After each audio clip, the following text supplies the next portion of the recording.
Welcome to the place where the takes are hot and the facts are optional. Where logic takes a back seat and the changes are unstoppable. It's the show that starts nowhere and still gets everywhere. So buckle up, lean in, don't try to keep control. You're not tuned in to the kings of the rebel roll. You're not tuned in to the kings of the rebel roll. The rebel roll.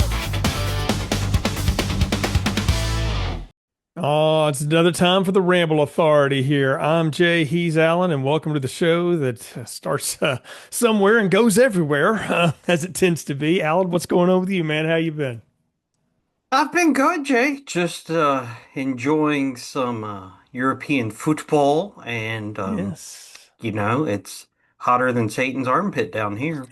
It's same here where I am, man. So, all right, you get us kicked off this week where you want to start with things. Well, Jay, I would be remiss if I didn't start with the World Cup. Okay, we've just come off 28 straight days of soccer. Today was an off day. There were withdrawals around the world. I was sad I didn't have anything to watch while I was at work. But Jay, let me ask you this. This World Cup has been great. You've had crazy finishes. You had Belgium come back from 2 goals down in the final 10 minutes to go to extra time and beat Senegal. You had Argentina come from two down to beat Egypt in the final like 13 minutes of the game. It has been insane. It's been wonderful. But is the World Cup the most dramatic sport in the world? Oh man, worldwide, I think it'd be hard to argue against it because our American sports that we're passionate about don't necessarily extend beyond our own borders so much. I mean, I think we've both seen some dramatic finishes in college football and the NFL over the years. Heck, even in high school, I've seen some great basketball and stuff like that. But on the world stage, I got to agree with you. This has been a thoroughly entertaining World Cup, even though America's out of it now. I've had a blast watching it. I think a lot of people have been turned on to it, and I give a lot of credit to that to the broadcast partners who've done an incredible job of presenting it, giving you a mix of different people calling the games and really explaining it to you, but not feeling like you're being talked down to, and just sort of enjoying it for what it is. And so, no, I think it's a very dramatic sport. So, yeah, I'm a fan. I've followed it for a good while, and you and I both follow the EPL, and I think it's fantastic that more and more Americans are joining the club, if you will. I just think back to that game. I believe it was last Sunday night. I mean, Egypt playing in Mexico City against Mexico in the knockout round, down a man, defending for all they were worth, and come off with a win. I mean, it's It was just England, yeah. Hmm. it just so dramatic, so much passion. Yeah. It has been a blast, and while I love American football, um, I don't think you because scoring is so rare in soccer. I think Hmm. it makes it more dramatic.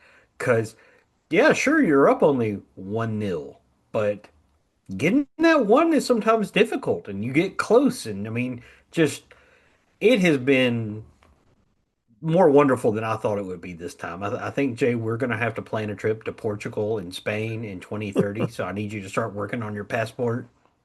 It might take me that long to figure out the replacement one because I lost mine so many years ago. I have no idea where the last time I even saw it. I'm pretty sure it got shredded on accident. But yeah, well, to go to a little bit of a different direction here, I got a real important question for you.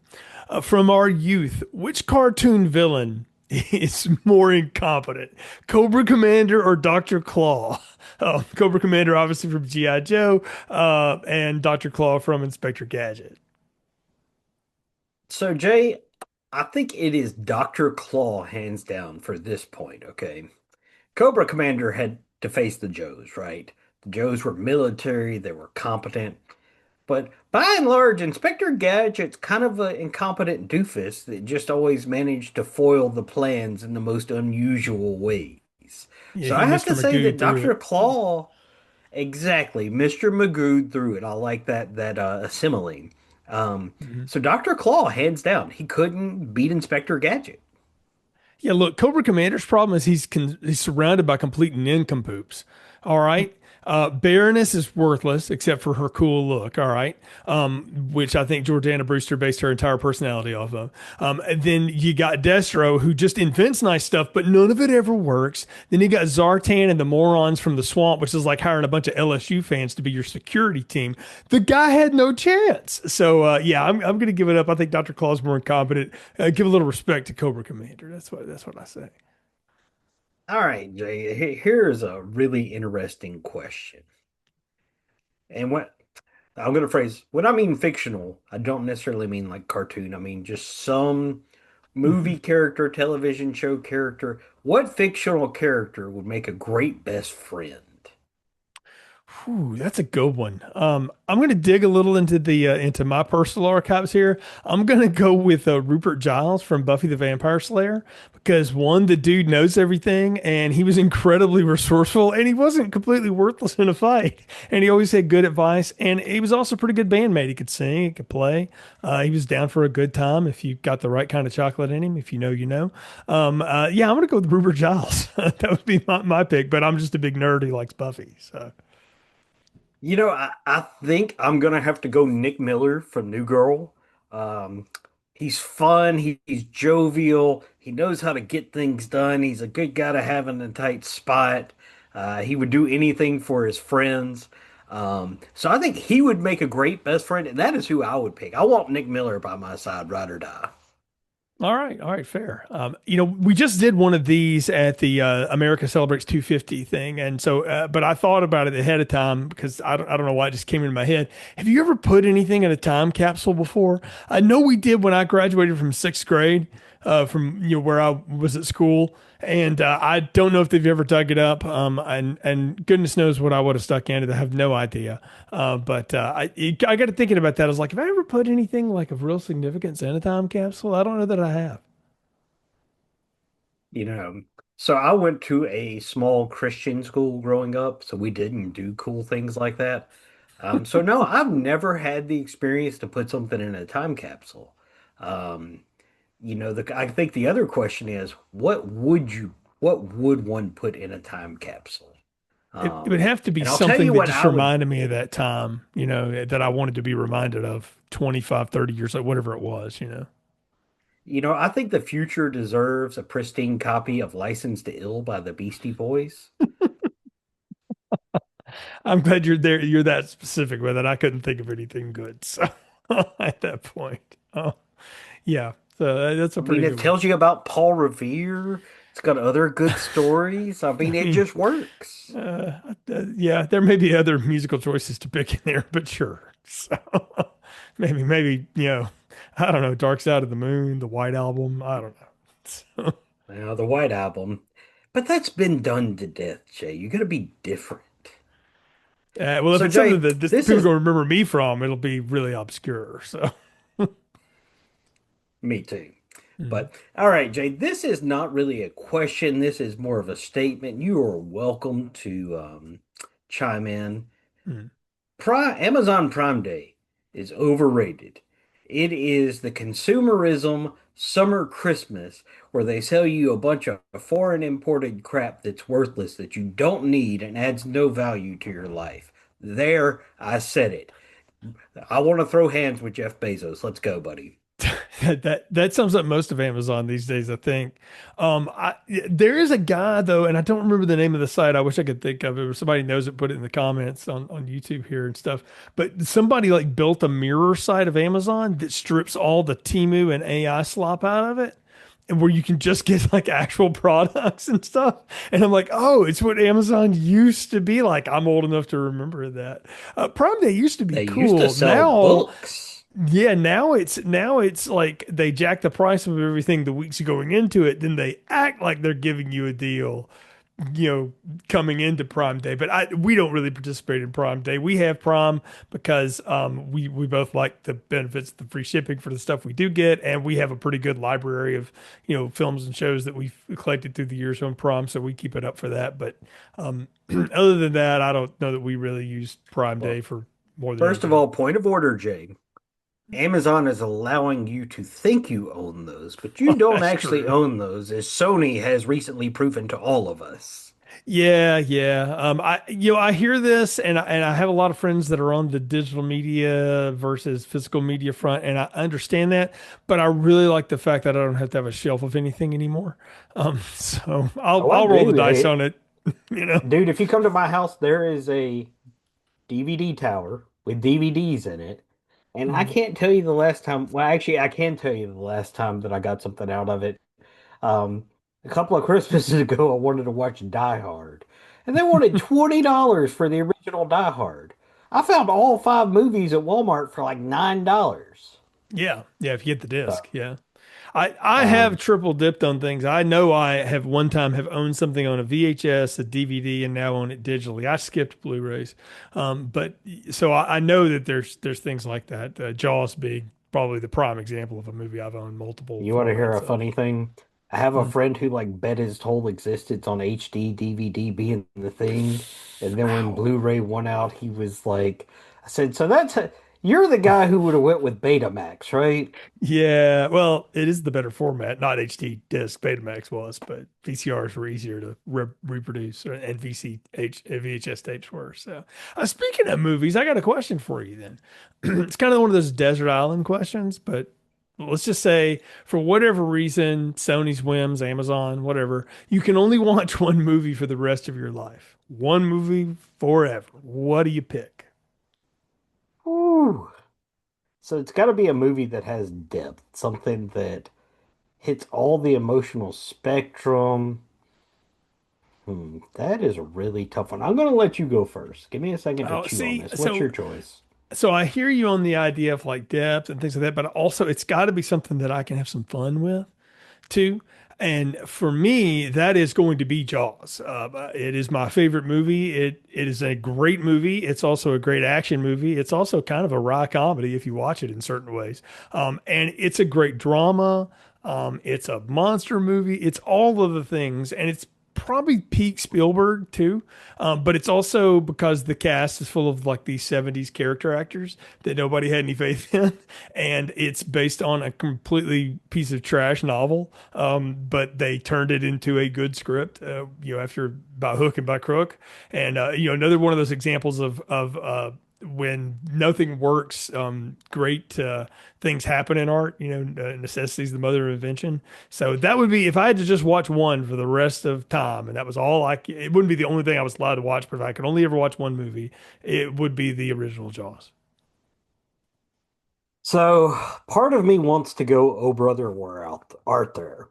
Art thou?" Because I love Mm. that movie. It's a great movie. It has comedy, drama. It's kind of all over the place. But I'm going to go a movie that everybody probably forgot about. I'm going to go with the Bradley Cooper 18 movie. I love that movie. Oh I wow. don't know why. I absolutely love it. Yeah. I could watch it over and over again. That's a I can actually say I've seen that one time. And it was fun, but I love the OGA team, so it was hard to, let that So, go. another funny story. I had a friend in college that every day he watched Spinal Tap.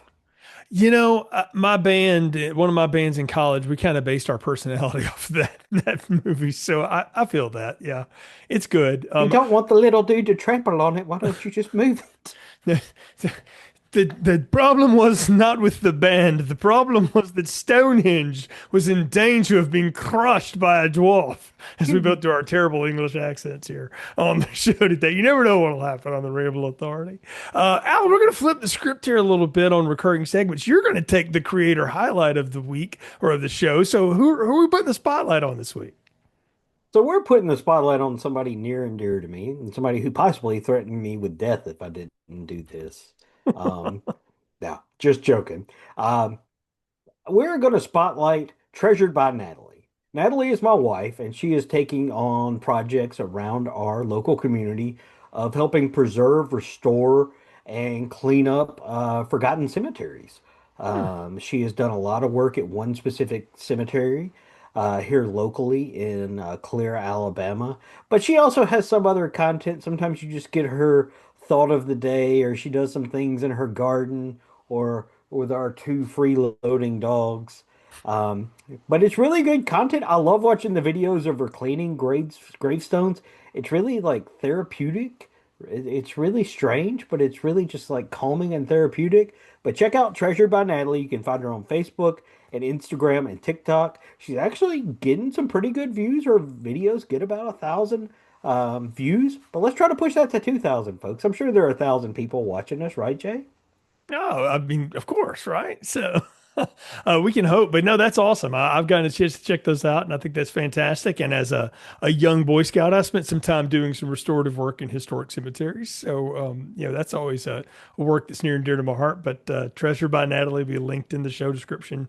Everybody go check that out. So, I'm going to take your seat here at the, let me honk my horn and yell at the cloud moment here or whatever. I get it. We're in the summer and random storms pop up while we're driving. But people who throw their hazard lights on when it's raining grind my gears. Stop. Unless you're having an actual emergency, in which case, please throw them on and move to the shoulder very calmly, as simply as you can. I hope someone's there to help you. I'll do what I can, if I'm in that situation. But if you're just driving in the middle lane or worse, the left lane, and you decide flashers and we're just going to slow everybody down to 20 miles an hour because my windshield wipers stink. No, that is not what the hazard lights are for. Yeah, those people have never heard of Rain-X. It's a great product. If they want to sponsor the show, please contact me.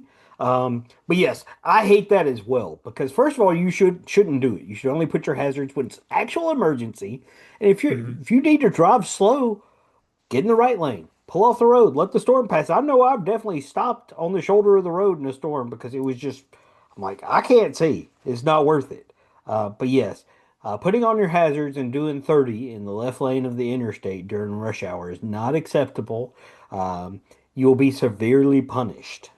Yeah, I am not for randomly haphazardly using your hazard lights. I think it should be a driving test. I think there should be monitors. I know we have the tech for it. If you're driving with those on, you should be ticketed. I'm done with it. I can't stand it. I see it all the time. And there's this other thing going on, and I haven't experienced this, but I've seen it on the internet, so I know it's true. People that been a rainstorm or a hailstorm just stop under an overpass and just block traffic forever. It's called insurance. All right. Also, no one cares. Drive. Like, good grief. Like, sitting under there is not going to help because everyone behind you hates you in a specific way. And they're going to get out of the car and bash your car with tire irons or something. Yeah, that's going to be worse than what the hail will do. Like, that's no, these stupid driving is a problem for me.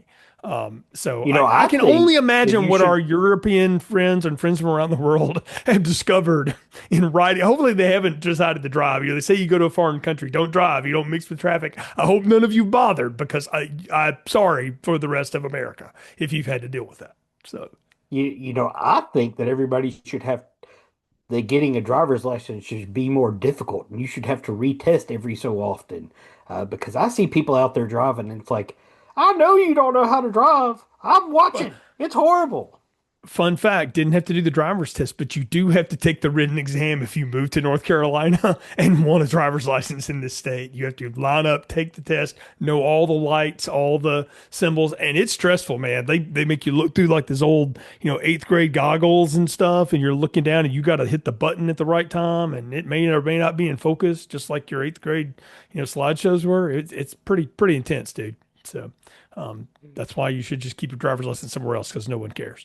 But that's where we are. Well, that's going to bring us to a close here on this episode of the Ramble Authority. Of course, you can find this show on YouTube, Spotify, Apple, wherever you find your podcast. If you're watching us on YouTube, go ahead and hit that subscribe, hit that like button, share the show wherever you listen to it and find it on your socials. We appreciate the support because we've got to spread the word as it is. So until next time, you might hear Alan say, I'm your huckleberry. Place where the takes are hot and the facts are optional. Where logic takes a back seat and the tangents are unstoppable. It's the show that starts nowhere